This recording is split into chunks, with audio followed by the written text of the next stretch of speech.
नमस्कार दोस्तों, जय हिंद। कैसे हो आप सब? आई होप आप सभी अच्छे होंगे और आने वाली यूपी बोर्ड की तैयारी भी एकदम अच्छी चल रही होगी। इसके पहले लेक्चर में हम लोगों ने ढेर सारी चर्चाएं की थी, जिसमें हम लोग कल मूल आवेश, आवेश की क्वांटम प्रकृति और बहुत सारी चर्चा की थी। अगर आपने वो लेक्चर नहीं देखा तो उसका लिंक नीचे डिस्क्रिप्शन में दिख जाएगा। और जैसा आप सामने देख रहे होंगे, आज हम लोग चर्चा करने वाले हैं फिजिक्स। जो ये टॉपिक आपका चल रहा है उसका ये लेक्चर नंबर 7 है। इसका मतलब इसके पहले पूरे 6 लेक्चर अपलोड हो चुके हैं। चैनल की प्लेलिस्ट में जाकर या फिर चैनल पर जाकर वो जरूर विजिट कीजिए, क्योंकि फिजिक्स को हमने बहुत ही डिटेल से समझाया है। दूसरी चीज, हमारा टारगेट जो 95 प्लस का है वो तभी अचीव होगा जब आप अच्छे से नोट्स बनाओगे। हर एक वीडियो में सबसे पहली बात हमारी यही होती है कि आप अपने नोट्स बनाते हुए चलो, क्योंकि वीडियो देखने से सिर्फ उतनी देर आपको आएगा जितनी देर आप वीडियो देखोगे, और नोट्स बनेगा तो बार बार रिवीजन करोगे। और एग्जाम के टाइम सबसे बेस्ट बात क्या होती है, जब आप एग्जाम के टाइम 2 से 3 दिन बाद आपका एग्जाम लगा होगा तो आप उसी नोट्स से, उसी कॉपी से पूरी चीजें एक साथ रिवीजन कर पाओगे, ताकि आने वाला एग्जाम आपका बहुत ही बेस्ट से बेस्ट हो सके। क्लियर? जैसा आप सामने देख रहे होंगे, आज हम लोग चर्चा करेंगे, क्या लिखा हुआ है सामने, कूलाम का नियम। और वेरी इंपॉर्टेंट है आपके बोर्ड एग्जाम के लिए, पूरे 5 अंक पक्के करने के लिए। कभी कभार ये 3 नंबर में आ जाता है, क्योंकि डेरिवेशन आपके 2 टाइप से आते हैं, एक 3 नंबर का और एक लॉन्ग डेरिवेशन 5 नंबर का। तो आज हम पूरे 5 अंक कवर करने वाले हैं। कॉपी पेन लेके नहीं बैठे हो तो अभी तक जल्दी से लेके बैठ जाइए। और सामने आप देख रहे होंगे हेडिंग पड़ी हुई है, पहला चैप्टर हमारा चल रहा है वैद्युत आवेश तथा क्षेत्र, और हेडिंग पड़ी है कूलाम का नियम।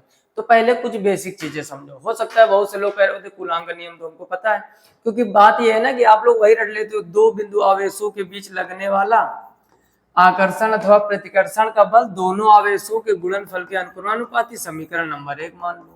फिर बीच की दूरी के वर्ग के व्युत्क्रमानुपाती, समीकरण नंबर 2 मान लो। और दोनों को मिला दो और डायरेक्ट प्रूव करके लिख दो, क्या, 1/4 पाई एप्सिलॉन नॉट के Q1 Q2 बटे R स्क्वायर। और यही आप करके, कर तो आपने सही दिया, बाद में इसका मात्रक लिख दिया न्यूटन। कर तो ये आपने सही दिया, लेकिन आपको इस डेरिवेशन में पूरे नंबर नहीं मिलने। अब बहुत से लोगों के अंदर ये प्रश्न चल रहा होगा, ऐसा क्यों? क्योंकि आपने काम ही अधूरा किया है। जब एग्जाम में पूरा काम करोगे तो नंबर पूरे मिलेंगे। मतलब अगर ये डेरिवेशन 5 नंबर का आपके एग्जाम में आना है, कितने अंक का, 5 का, तो इसमें बहुत ज्यादा आपको 3 अंक मिलेंगे। और फिगर भी बना लोगे ज्यादा से ज्यादा, यहाँ पर Q1 Q2 और बीच की दूरी R।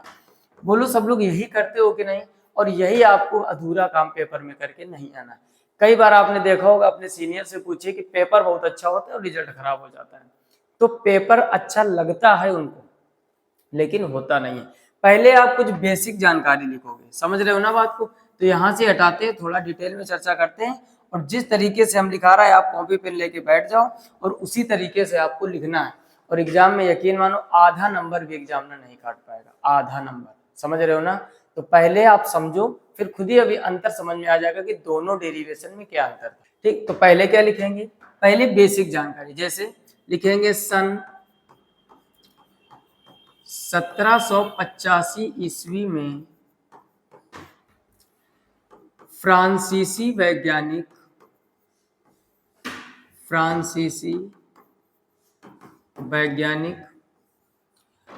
कूलाम ने, फ्रांसीसी वैज्ञानिक कूलाम ने दो आवेशों के बीच, दो आवेशों के बीच कार्य करने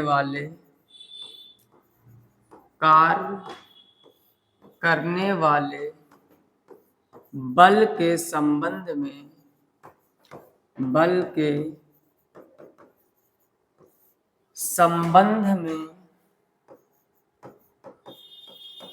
एक नियम दिया, जिसे कूलाम का नियम कहते हैं, जिसे कूलाम का नियम कहते हैं। ये बेसिक जानकारी आपको पेपर में लिख कर आना है। ठीक, अब कुछ लोग सोच रहे होंगे कि ये सब क्यों लिखा गया है ना, इसकी सबकी कोई जरूरत नहीं थी। ठीक, अब बहुत सारे लोग सोच रहे होंगे ये सब लिखने की क्या जरूरत थी? बेटा जरूरत थी, तभी इसको लिखा गया। डायरेक्ट आप, वो जैसा होता है ना, जैसे आपसे पूछा जाए what is your father's name, और आप डायरेक्ट बोल दो श्री, मान लो राम गोपाल नाम किसी के पिताजी के। ध्यान से समझना हम क्या समझाना चाहते हैं। आपसे पूछा जाए what is your father's name, यानी आपके पिताजी का क्या नाम है, तो आप बता दोगे श्री राम गोपाल। तो आपने थोड़ा अंतर ने बताया सही आपने, मान लो आपके पिताजी का या हमारे पिताजी का नाम श्री राम गोपाल है, बताया तो सही, लेकिन आप ये देखो क्वेश्चन का पूछने का तरीका क्या है, what is your father's name, तो आपका आंसर भी देने का तरीका वैसे होना चाहिए, my father's name is Shri Ram Gopal. दोनों बातों में अंतर समझ में आया। यही दिक्कत होती है आपके बोर्ड एग्जाम में, पूछा जाता है कुछ और आप शॉर्टकट अपना के बस, आपको मुद्दा क्या होता है, जब भी कूलाम का नियम आता है तो लड़के का या कोई भी विद्यार्थी का मेन मुद्दा यही होता है कि ये जो फार्मूला है बस इसको निकालना है, और यही सोच आपकी गलत है, और यही सोच आपका फिजिक्स का या केमिस्ट्री का या जो भी जहां जहां आप शॉर्टकट अपनाओगे, यही सोच आपका रिजल्ट खराब करेगी। घर में आगे आप जोड़ लोगे कि 90% तो कहीं गया नहीं, पता लगे आया 80%, तो ये जो 10% का अंतर हुआ फिर आप ब्लेम करोगे कि टीचर ने कॉपी नहीं से कुछ सही चेक की है या ढेर सारी चीजें, तो वो गलती आपको नहीं करना है, क्योंकि ऐसी गलती कर कर कई बार हमारे ऑफलाइन स्टूडेंट बहुत कम नंबर ला पाते हैं। आपको वो गलती हम नहीं करने देंगे, बशर्ते आपको धैर्य से चीजों को लिखना पड़ेगा और बात भी माननी पड़ेगी। क्लियर?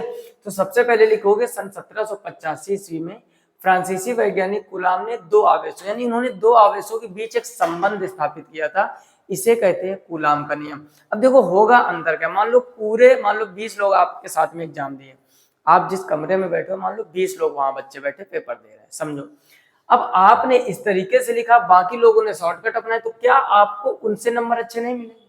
100% मिलेंगे। बस यही आपको काम करके आना। तो पहले आप बेसिक जानकारी कि सन 1785 ईस्वी में फ्रांसीसी वैज्ञानिक कूलाम ने दो आवेशों के बीच कार्य करने वाले बल के संबंध, अब समझो एक बल के संबंध इन्होंने दिया था और किसके बीच, दो आवेशों के बीच, इसे कहते हैं कूलाम का नियम।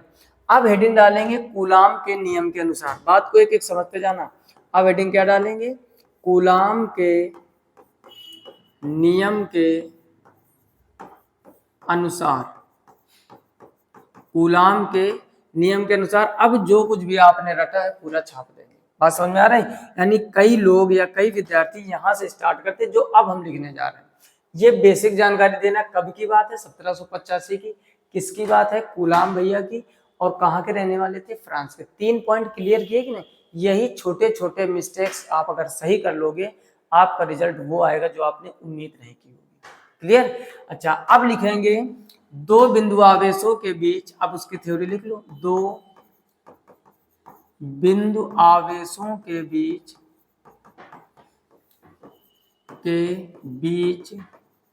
लगने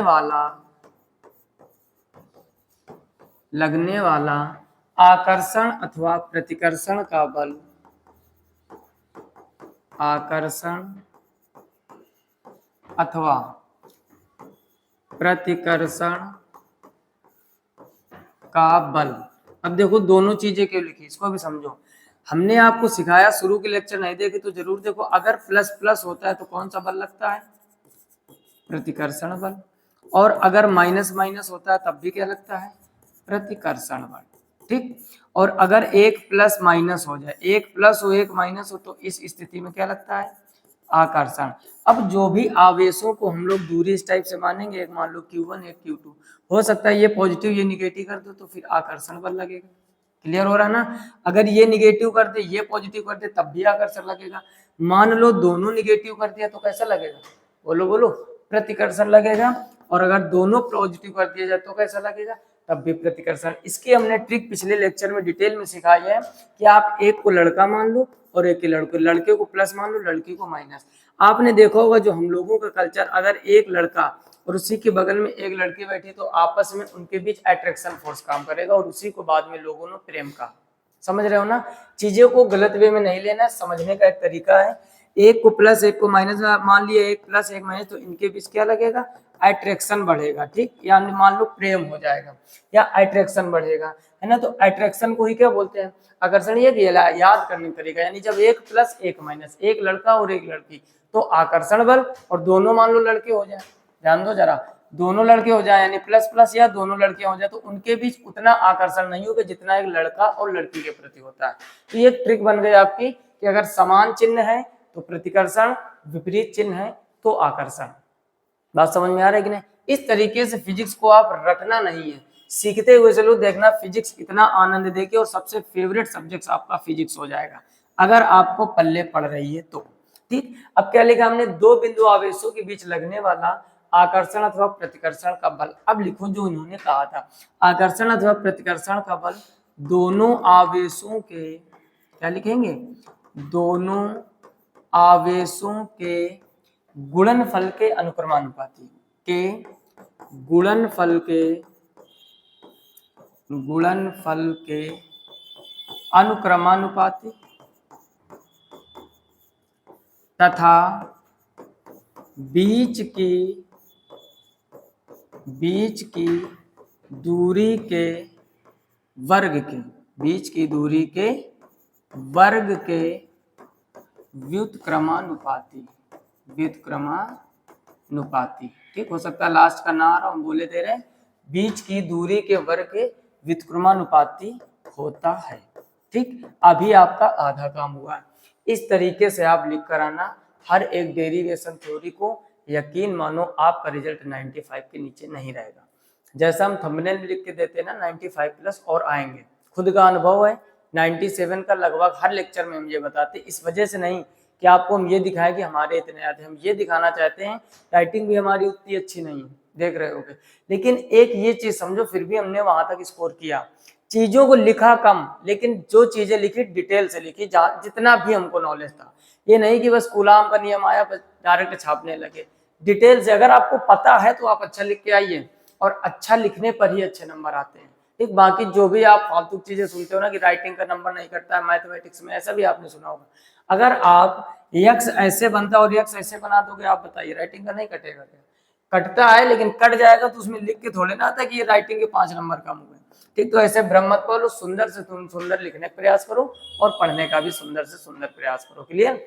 हमने क्या लिखा, दो बिंदु आवेशों के बीच लगने वाला आकर्षण अथवा प्रतिकर्षण का बल दोनों आवेशों के गुणनफल के अनुक्रमानुपाती तथा बीच की दूरी के वर्ग के व्युत्क्रमानुपाती। अब इसका छोटा सा फिगर बनाते हैं रफली, है ना, रफली का ऐसे बना लो आप, ये मान लो दो आवेश है, एक को मान लिया Q1 और एक को मान लिया Q2, ये दोनों एक दूसरे से स्मॉल r की दूरी पर है। ये इसका कूलाम के नियम का एक छोटा सा फिगर बनता है। बोलो कोई समस्या? अब देखो कुछ लोग फिगर तो बना देंगे, फिगर की डिटेल नहीं लिखेंगे, वहां भी आपका 1 नंबर कटेगा। अगर आपको 5 नंबर चाहिए तो पूरा डिटेल में करना पड़ेगा जैसा हम सिखा रहे हैं। और ऐसे ही नोट्स बनाते हुए चलो, अभी ये पहला चैप्टर है, बहुत लंबा संघर्ष है, physics math chemistry Hindi English हर एक सब्जेक्ट का, तो पहले से आप फाउंडेशन मजबूत करते हुए चलिए।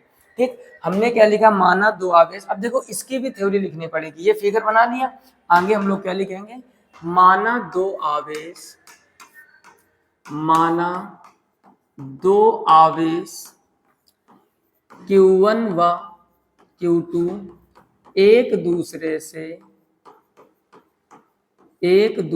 से स्मॉल r दूरी पर है, जिनके बीच, क्या लिखेंगे हम, जिनके बीच बल F कार्य करता है, क्लियर? यानी जो आपने थ्योरी लिखी है, जो फिगर बना है, उसकी भी थ्योरी लिखनी पड़ेगी। माना दो आवेश Q1 व Q2 एक दूसरे से r दूरी पर हैं और इनके बीच बल क्या लग रहा है, F बल लग रहा है। पॉइंट क्लियर हुआ? अब इसकी कैलकुलेशन स्टार्ट करेंगे हम। जो भी कूलाम ने कहा था, क्या कहा था, दोनों आवेशों के गुणनफल के। अब देखो दोनों आवेशों का गुणनफल कह रहा है, दो आवेश आपने क्या माने, एक Q1 और एक Q2, तो दोनों आवेशों के गुणनफल के अनुक्रमानुपाती, पहली कंडीशन ये। फिर बीच की दूरी क्या थी, r स्क्वायर, बीच की दूरी r थी, कह रहा वर्ग के व्युत्क्रमानुपाती। एक एक पॉइंट समझना, व्युत्क्रमानुपाती मतलब होता है उल्टा, वर्ग का मतलब होता है स्क्वायर, यानी स्क्वायर करके उल्टा कर देना है। तो हमने क्या किया, दूसरा स्क्वायर करके उल्टा कर दिया, इक्वेशन नंबर 2। अब इन दोनों को मिलाओगे, कुछ लोग लिख देते हैं समीकरण 1 और 2 को जोड़ने पर, ये भी गलत होता है, समझ नहीं पाओगे, गलती कहाँ होगी, क्योंकि बेटा देखो जोड़ोगे तो f और f क्या हो जाएगा, 2f, क्या कूलाम के नियम में 2f होता है कभी नहीं, तो इनको हम लोग लिखते हैं समीकरण 1 व 2 को मिलाने पर। क्या लिखोगे, समीकरण 1 व 2 को मिलाने पर, ठीक, तो अब क्या लिखोगे, एफ प्रोपोर्शनल Q1 Q2 बटे आर स्क्वायर। फिजिक्स का एक रूल होता है, जब भी प्रोपोर्शनल या समानुपाती या अनुक्रमानुपाती का चिन्ह हटेगा कोई ना कोई कांस्टेंट आता है। तो यहाँ पर जैसे हम इसको हटाकर इक्वल लगाएंगे तो यहाँ पर एक कांस्टेंट आता है Q, क्या आता है, कांस्टेंट K, सॉरी K आता है। अब K की जगह पर जो K का मान होता है ये होता है 1/4πε0। कई लोगों को इसका नाम नहीं पता होता है, नाम बोला है, मान नहीं, ध्यान से समझना। नाम इसका है कूलाम बल नियतांक। क्या नाम है, कूलाम बल नियतांक। और इसके मान की आपको न्यूमेरिकल में जरूरत पड़ेगी, है ना। तो इसका नाम क्या है, कूलाम बल नियतांक। यही के का मान यहाँ पर उठा के रख दीजिए तो फाइनली हमारा हो जाएगा F इक्वल 1/4πε0 के Q1 Q2 बटे आर स्क्वायर। ध्यान से समझना, आप कुछ लोग सोच रहे हैं ये के कहाँ से आ गया। देखो जो हमारा माध्यम था, माध्यम का परावैद्युतांक क्या होता है, ये जो आपका के लिखा है ये कांस्टेंट है और इस के की जगह पर ये पूरा मान रख दिया है 1/4πε0। ठीक, और ये वाला के वो के नहीं है, ठीक, स्मॉल और कैपिटल का अंतर है। ये होता है कि आपका माध्यम का परावैद्युतांक, के क्या होता है, परावैद्युतांक। ठीक, यहाँ पर हम लिखे थे, कंफ्यूजन नहीं रहना चाहिए, परावैद्युतांक।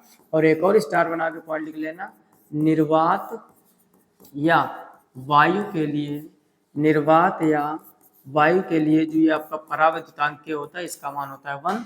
तो फाइनली आपका आ जाएगा F इक्वल 1/4πε0 Q1 Q2 बटे आर स्क्वायर। और अंत में मात्रक भी लिख के आना है, कुछ लोग ये गलती करते हैं, और उसके नीचे आपको लिख देना है प्रूफ। अब जो आपने कूलाम का नियम कंप्लीट किया इसमें पूरे 5 अंक मिलेंगे।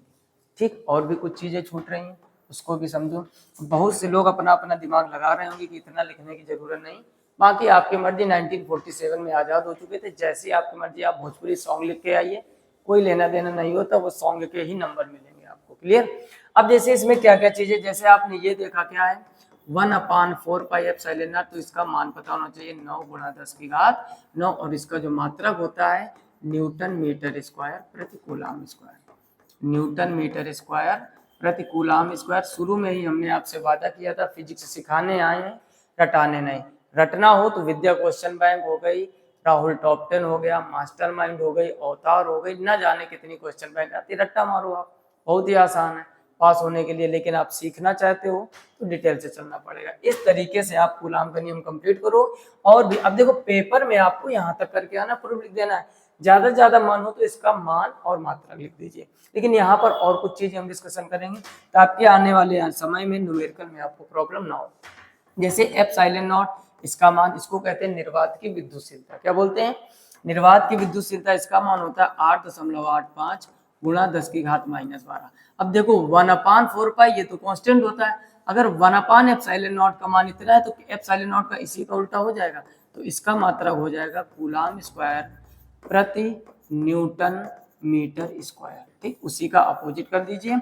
और ε0 को बोलते हैं क्या, निर्वात की विद्युतशीलता। क्या बोलते हैं, निर्वात की विद्युतशीलता। इस तरीके से करके आना है। क्लियर। तो पहले जो भी हमने आज डिस्कशन किया कूलाम के नियम में, सन 1785 ईस्वी में फ्रांसीसी वैज्ञानिक कूलाम ने दो आवेशों के बीच कार्य करने वाले बल के संबंध में एक नियम दिया जिसे कूलाम का नियम कहते हैं। फिर हेडिंग डालोगे, कूलाम के नियम के अनुसार दो बिंदु आवेशों के बीच कार्य करने वाला आकर्षण अथवा प्रतिकर्षण। दोनों वर्ड क्यों बोले, आकर्षण भी हो सकता है, प्रतिकर्षण भी। आकर्षण कब, जब 1 + 1 - प्रतिकर्षण कब, जब दोनों प्लस या फिर दोनों माइनस। क्लियर। बल दोनों आवेशों के गुणनफल के अनुक्रमानुपाती। ये चीज क्या लिखा हुआ है, गुणनफल के अनुक्रमानुपाती, तो Q1 Q2 के अनुक्रमानुपाती कर दिया। और बीच की दूरी के वर्ग के व्युत्क्रमानुपाती, तो आगे हम लोगों ने गुणनफल के अनुक्रमानुपाती, बीच की दूरी के वर्ग के व्युत्क्रमानुपाती किया। क्लियर। पहले एक काम करो, आप इसका स्क्रीनशॉट ले लीजिए। क्लियर। अब हमें क्या करना है, आगे यहां तक समझ गए। फिर माना दो आवेश Q1 Q2, जो फिगर बनाओ उसकी थ्योरी जरूर होगी। दो आवेश मान लिए Q1 Q2, बीच की दूरी r मान ली, जैसा कि आपने यहाँ पे देखा था। ठीक, और बीच में बल F लग रहा है। फिर दोनों को मिला दिया।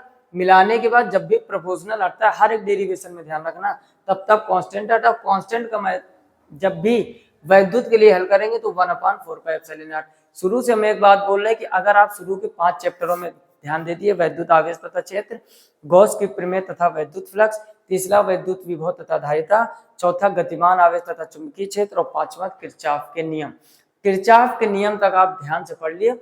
उसके बाद के जो 5 से 6 चैप्टर है बिल्कुल सेम कॉपी पेस्ट चलेंगे, बस यहाँ वैद्युत क्षेत्र पढ़ रहे हैं, वहां चुंबकीय क्षेत्र, यहाँ वैद्युत क्षेत्र की तीव्रता निकालेंगे, वहां चुंबकीय क्षेत्र की तीव्रता, यहाँ गॉस का प्रमेय पढ़ेंगे, वहां एम्पियर का परिपथी नियम पढ़ेंगे। समझ रहे हो ना? तो बस ये 5 चैप्टर शुरू के मन से पढ़ने, आगे के 5 ऑटोमेटिक आ जाएंगे, उससे आधी मेहनत में केवल। तो ये हो गया।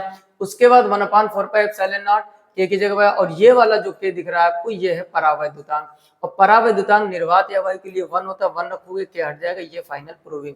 इसका मान क्या होता है? 9 × 10⁹ मात्रक न्यूटन मीटर स्क्वायर पर कूलम स्क्वायर। एप्सिलॉन नॉट का मान पता होना चाहिए, न्यूमेरिकल में काम आएगा बहुत ही जल्द। अक्षीय स्थितिक तीव्रता, निरक्षीय स्थितिक तीव्रता, और 1 से 2 डेरिवेशन और है, चैप्टर खत्म, फिर ढेर सारे न्यूमेरिकल की प्रैक्टिस करेंगे। क्लियर? उसके बाद एप्सिलॉन नॉट को बोलते क्या? निर्वात की विद्युतशीलता। इसका भी जल्दी से स्क्रीनशॉट ले लीजिए। क्लियर? तो आज हम लोगों ने कूलाम का नियम सीखा पूरा डिटेल से, शॉर्टकट बिल्कुल भी नहीं अपनाएंगे, पहले बेस मजबूत करेंगे ताकि आपको फिजिक्स में रुचि बढ़ जाए, है ना? रुचि बढ़ने का मतलब ये होता है, जो लोग डरते हैं ना, थोड़ा आप धैर्य बनाए रखो, बस 2 से 3 चैप्टर कंप्लीट होने दो, उसके बाद बताना आप फिजिक्स में कितना आनंद आ रहा है। ठीक, फिलहाल में इस वीडियो में इतना। अगर जानकारी अच्छी लगी वीडियो को लाइक कर दीजिए, क्योंकि लाइक में लापरवाही बहुत चल रही है। पहला काम, वीडियो देखो, अच्छा लगे लाइक कीजिए, जितना हो सके अपने दोस्तों में शेयर कीजिए, जो भी 11th या 12th में हो, या आने वाले समय में 11th 12th की तैयारी करना चाहते हो। जिनका बोर्ड एग्जाम लगा, आपके क्लासमेट, क्लास फेलो, खास तौर पे उनको जरूर शेयर कीजिए, क्योंकि एक सच्चे मित्र का कर्तव्य होता है अच्छी राह दिखाना। अब ये नहीं कि हम किसी को भेजेंगे, ये नहीं, बाकी आपकी मर्जी। फिलहाल में इस वीडियो में इतना ही, मिलते हैं नेक्स्ट वीडियो में, तब तक अपना ख्याल रखिए, अच्छे से पढ़ाई कीजिए, तब तक के लिए जय हिंद।